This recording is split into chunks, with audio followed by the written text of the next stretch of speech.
पंचायत चुनाव आ गया, जिसके कारण मामला बीच में अटक गया और पूरे प्रदेश के लोग और हमारे सारे अभ्यर्थी जानते हैं कि शिक्षा विभाग की तरफ से और सरकार की तरफ से हम लोगों ने इस दरमियान भी कोशिश की कि राज्य चुनाव आयोग हमें इजाज़त दे दे तो हम नियुक्ति की प्रक्रिया पूरी कर लें।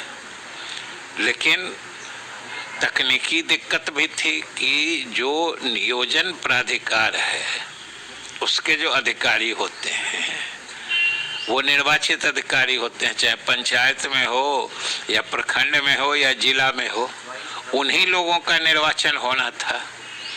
तो स्वाभाविक रूप से चुनाव आयोग ने कहा कि ये प्रक्रिया पूरी हो जाने के बाद ही उचित होगा। तो हम लोग उसके लिए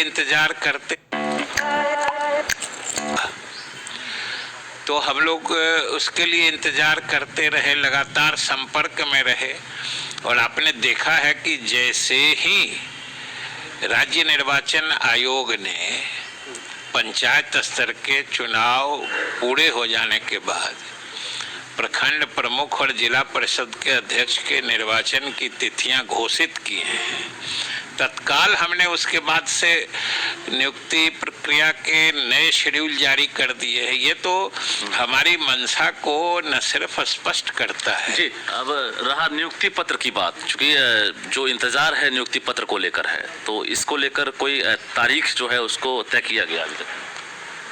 ये तो स्वाभाविक बात है, जैसे ही नियुक्ति प्रक्रिया पूरी होगी हम नियुक्ति पत्र दे देंगे। नियुक्ति पत्र रोकने की हमारी कोई मंशा नहीं है, लेकिन एक चीज हमने बार बार स्पष्ट किया है कि तकनीकी और प्रशासनिक कारणों से जब तक सारे नियोजन इकाइयों द्वारा प्रक्रिया पूरी नहीं कर ली जाती है, अलग अलग समय में अलग अलग पंचायत या नियोजन इकाइयों के शिक्षकों को नियुक्ति पत्र देना, इससे तकनीकी बाधा और प्रशासनिक दिक्कत पैदा होगी। वरीयता का प्रश्न आ जाएगा, कुछ पहले ज्वाइन कर लेंगे, कुछ 4 महीना बाद ज्वाइन करेंगे। तो इसलिए हम लोगों ने बार बार स्पष्ट किया है लेकिन कि अब हम लोग पूरा कर लेंगे। अभी के हिसाब से जो संभावना है कि जनवरी तक में प्रक्रिया पूरी हो जाएगी और फरवरी में हम लोग नियुक्ति पत्र दे देंगे। जी, फरवरी में कोरोना को लेकर भी, तीसरी लहर को लेकर एक आशंका और संभावना जताई गई है, एक वो भी डर बना हुआ है। तो क्या अगर फरवरी में कोरोना पीक पर होता है तो इसमें कोई बाधा तो नहीं बनेगी?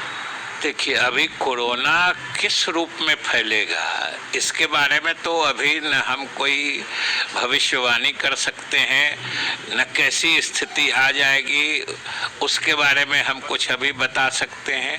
हम अभी यही कर सकते हैं कि हमारी पूरी तैयारी है कि जनवरी में नियुक्ति संबंधी सारी औपचारिकताओं को पूरी करके हम फरवरी में सभी जो चयनित अभ्यर्थी हैं उनको नियुक्ति पत्र देना चाहिए। फरवरी 15 तक उम्मीद रखा जाए?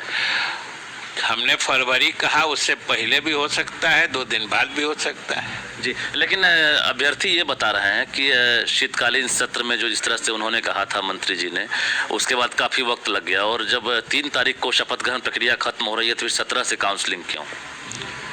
3 तारीख को खत्म हो रहा है तो 10 दिन अब फिर अभी हम नई तिथि घोषणा कर दें और कहीं पे कोई विवाद हो जाए और फिर 3 दिन बढ़ जाए उसका डेट। आप जानते हैं चुनाव में कभी स्थगित भी हो जाता है, फिर बाकी भी रह जाता है, इसलिए वो जान के एक सुरक्षित अंतराल दिया गया है। ये सुरक्षित अंतराल का बात है, नहीं तो 1 हफ्ता पहले हम तो कह रहे हैं, हम महीनों पहले पूरा करना चाह रहे थे। आप सप्ताह की बात कर रहे हैं।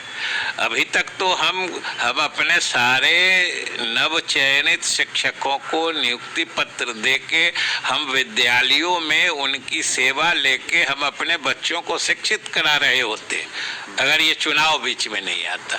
लेकिन जिस तरह से जो पंचायत चुनाव है उस दौरान काफ़ी बाधा भी पहुंची है और जो अभ्यर्थी हैं एक तरह से उनका इंतजार जो है सब्र का बांध टूटता चला जा रहा है और ट्विटरबाजी हो, सोशल मीडिया पर लगातार वो लिखते जा रहे हैं सरकार के खिलाफ। अब उन्हें किसी पर विश्वास नहीं है, तो क्या लग रहा है ये विश्वास कैसे कायम होगा? देखिए, मेरी समझ से बेसब्र होने की स्थिति नहीं है। बेसब्र तो आदमी तब होता है जब कोई कारण समझ में नहीं आए।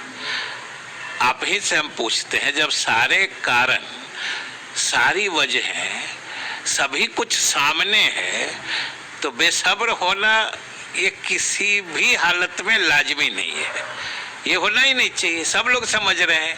हमको लगता है कि कुछ खास अपने एजेंडा पर चलने वाले, काम करने वाले लोग किसी न किसी रूप में हमारे अभ्यर्थियों को गुमराह या उन्हें भ्रमित कर रहे हैं। नहीं तो इसमें क्या छिपी हुई बात है जो वो बेसब्र हो रहे हैं? इसमें सीनियरिटी और जूनियरिटी की बात जो सामने आई है कि जो 38,000 चयनित अभ्यर्थी हैं उनको ये उम्मीद थी कि पहले उनको नियुक्ति पत्र दे दिया जाएगा, जैसे चरण वाइज जो ये हो रहा है उस हिसाब से नियुक्ति पत्र मिल जाती, ऐसा संभव नहीं दिख रहा है। उसको तो हमने स्पष्ट किया ना कि अगर हमने ही अपने शेड्यूल में किसी पंचायत का कि यहाँ मैंने किसी पंचायत में नियुक्ति की प्रक्रिया या उसकी तिथि बाद में निर्धारित की है, तो इसमें उस पंचायत का या वहाँ के चयनित अभ्यर्थियों का तो दोष नहीं है। तो वो बेवजह ई वरीयता और कनीयता की समस्या में या झमेले में क्यों जाए? आज मान लीजिए उनको नियुक्ति पत्र देते हैं, जिस पंचायतों में नियुक्ति की प्रक्रिया पूरी नहीं हुई है उसके अभ्यर्थी कोर्ट चले जाते हैं, जो उनको देके हमको बेवजह जूनियर बना रहे हैं। अगर हमारे पंचायत का इन्होंने पहले क्यों नहीं करा लिया, और फिर कोर्ट सब कुछ को स्टे कर देता है। आपको क्या लग रहा है? तब सोचिए, क्या लग रहा है? तब सोचिए कि क्या रिस्क है, क्या जोखिम है। हम समझते हैं कि हमारे सारे अभ्यर्थी इतने समझदार और इस चीज से भली भांति अवगत हैं कि हम बेवजह फिर से न्यायिक पेचीदगियों में हम नहीं उलझना चाहते। हम साफ साफ तरीके से नियुक्ति करके जो हमारे अभ्यर्थी हैं, बेरोजगार हैं, उनको भी शिक्षक के रूप में सेवा करने का मौका देना चाहते हैं, और जो हमारे विद्यालयों में शिक्षकों के अभाव में जो शिक्षादान बाधित हो रहा है उसको भी हम अविलंब दूर करना चाहते हैं, और ये हमारी प्राथमिकता है जी। ये सारा प्रदेश जानता है, सभी अभ्यर्थी अवगत हैं। जो न्यायालय की पेचीदगियों में फंस के मामला अटक सा गया था, सरकार ने प्रोएक्टिव होके आगे बढ़ के हम लोगों ने लगातार कोशिश करके न्यायालय से इजाजत लेके इस प्रक्रिया को प्रारंभ किया है। फिर पता नहीं कि कोई कैसे हमारे अभ्यर्थियों को गुमराह कर देता है।